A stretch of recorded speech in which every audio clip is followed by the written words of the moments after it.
Tiene la palabra hasta por 5 minutos el diputado Vidal Llerenas Morales para presentar iniciativa con proyecto de decreto que reforma y adiciona diversas disposiciones de diversos ordenamientos legales en materia de desindexación del salario mínimo, suscrita por diputados integrantes del Grupo Parlamentario de Morena. Permiso del diputado presidente. La reforma constitucional para desindexar el salario mínimo, es decir, para que el salario mínimo no sirva como referencia del incremento de la inflación, es un primer paso, yo diría, pues, bastante pequeño para lograr algo que sí queremos, que es que se incremente el salario mínimo. Nosotros revisamos 292 ordenamientos legales y estamos proponiendo su modificación para que en lugar de salario mínimo se utilice la unidad de cuenta. Es decir, el segundo paso es, ya que se hizo el cambio constitucional, pues cambiar todos los ordenamientos en donde se hace referencia al salario mínimo como unidad de cuenta. Hay aquí una excepción que vamos a hacer y que es importante dejar en claro en el contexto de la discusión del salario mínimo, que es que las pensiones serán establecidas en salarios mínimos.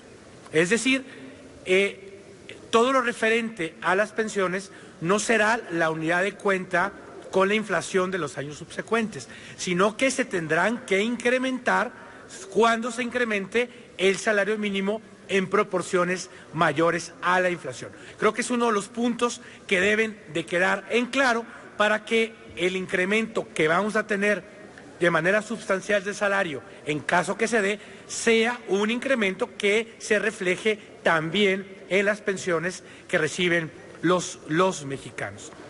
Si nosotros tomamos como referencia el año de 1980, si ese fuera el 100%, el salario mínimo hoy en día, si eso fueran 100 pesos, si el salario mínimo de 1980 fueran 100 pesos, hoy serían 15 pesos. Así ha cambiado y así de radical ha sido la caída del poder de compra de nuestro salario mínimo. El salario mínimo de hoy es 15% del salario mínimo de 1980. Y esto ha estado acompañado también de una caída en todos los demás salarios.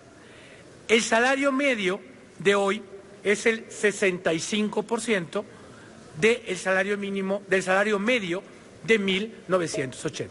Es decir, la caída en el salario mínimo ha ido acompañada de una caída, pues, de todos los salarios.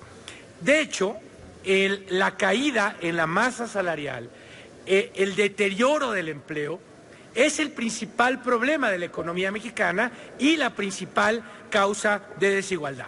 Por ejemplo, del 2008 a la fecha, el empleo formal ha crecido en 10%, pero el salario promedio ha decrecido en 10% y la masa salarial, es decir, el número de trabajadores por lo que ganan, ha caído en 20%. Es decir, México tiene en la última década una caída en la masa salarial de sus trabajadores. A mí me parece el punto central de la economía mexicana en este momento. Tenemos una economía en la que el poco crecimiento no se convierte en más ingresos para los trabajadores, sino en menos ingresos para los mismos.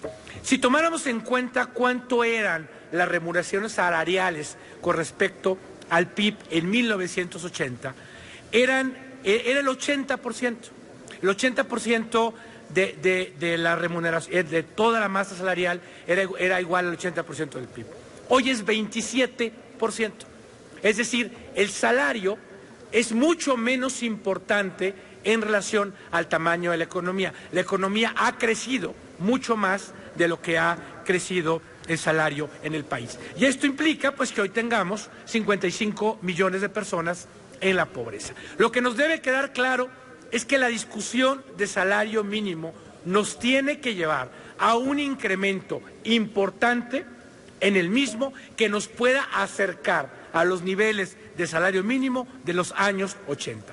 Eso implica multiplicar varias veces el salario actual que tenemos. Es algo que ha sucedido.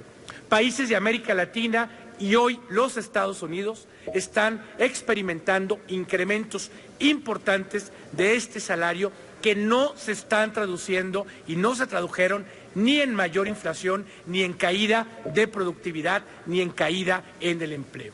Es posible regular el mercado laboral y lograr que la gente menos productiva, la que gana el salario mínimo, gane al menos lo mínimo para subsistir.